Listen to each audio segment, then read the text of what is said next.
Hi,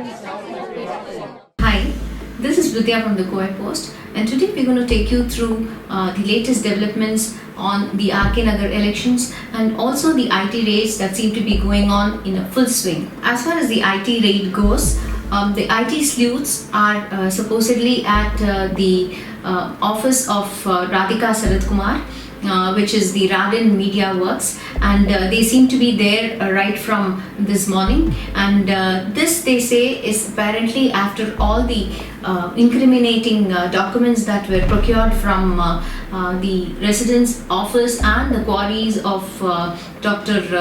Vijaya Bhaskar, who is the health minister.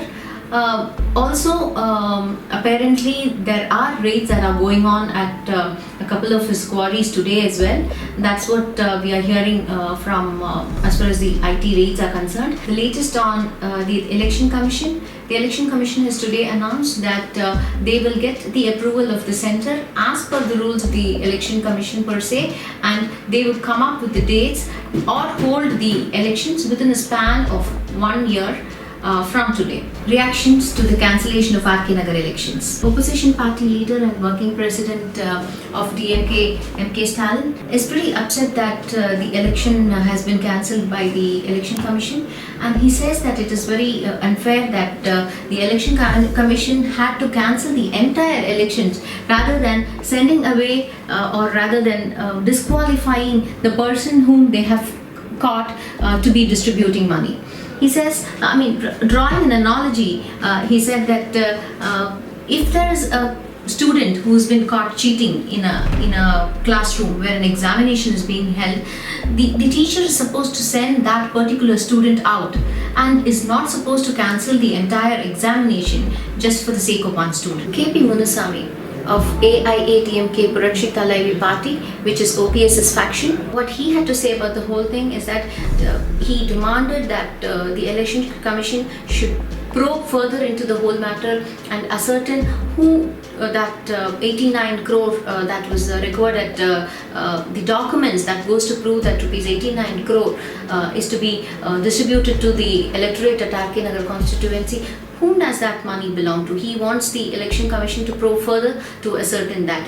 According to the documents that were required, the ministers Sengotian, Edapadi Panisamy, who is also the chief minister, and SP Velimani had the maximum share of money, which was about 13 to 14 crores was given to them exclusively to be distributed to the electorate at RK Nagar. TTV Dinakaran, Shashikala's nephew, who's out on foray for the first time at the RK Nagar constituency, seems to deny every bit of information that is coming out. He says that he's completely disconnected himself with those documents which the IT officials have recovered from Vijay Bhaskar's house, and he says that they are all forged. He has no connection whatsoever with those documents, and also with regard to the money that has been seized from supposedly the kin of Vijay Bhaskar. He says that he